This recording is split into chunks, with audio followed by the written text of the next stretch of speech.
thank you so much for joining me. I hope you're all having a wonderful day.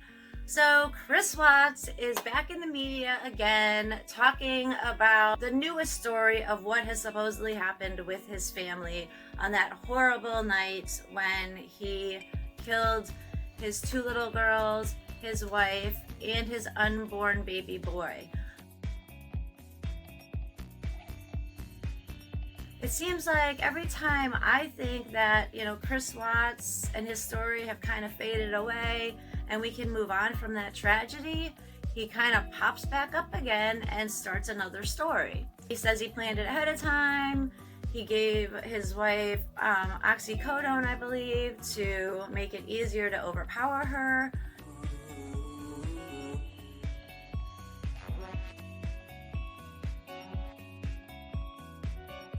He then laid down with each of his daughters in their beds separately.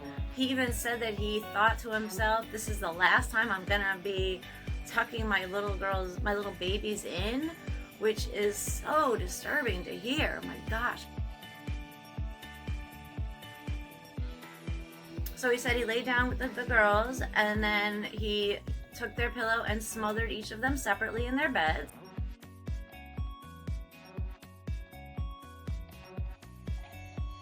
At which point he went into his bedroom, and that's where he strangled Shannan. He was very descriptive, it seems like, about that incident, where he was just staring at her face as he was doing it. And, he went into some graphic detail with that, which it gave the impression of someone who was happy with themselves. He almost liked the feel of the power. After he killed his wife Shannan, he then adds in some new information that is really quite interesting. He says that his daughters popped back up and they had actually been still alive, so he had not killed them even though he thought he had. They looked like they had been through trauma, that they had bruised eyes from the smothering with the pillow, and then, if I'm understanding this correctly, he is explaining that he then took his wife's dead body and dragged it through the house to the truck in plain sight of the 2 little girls, who were crying and begging for their mommy and saying their mommy was sick or hurt or whatever. So if that's true, that is quite possibly the worst thing I've ever heard with regard to any crime. And there's been a lot of doozies, but that just seems that there's no excuse for that. I mean, there's no excuse for any of this, but you could have made the easiest attempt possible to not have the daughters see that. So if that's what he's saying, that he dragged the wife past the kids to the truck, that's just incomprehensible to me. So he says that after that, he got the kids in the car that he thought he had killed, but now were still alive. So he put them still alive into the truck with the dead mom in the truck, and that's when he drove out. He said he threw Shannan into, this hole face first.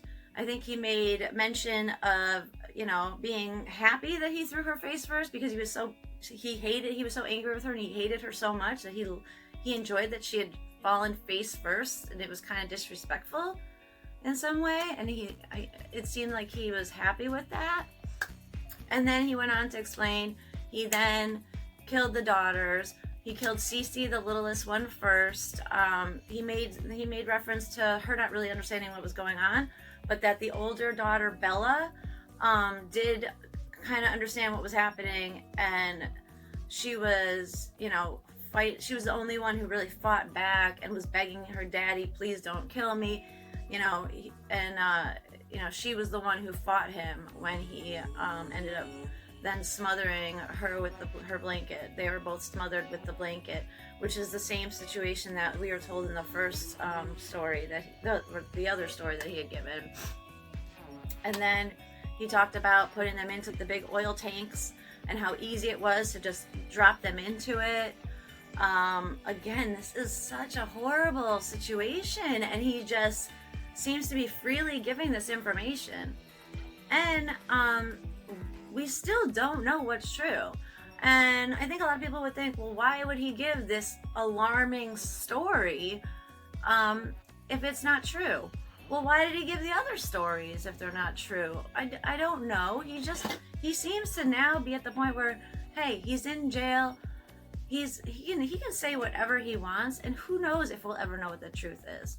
And I believe that we are not getting the truth, because I'm one of those people that, as I said, I think Nikki was involved in planning it, but I also think Nikki was there, and I think Nikki helped.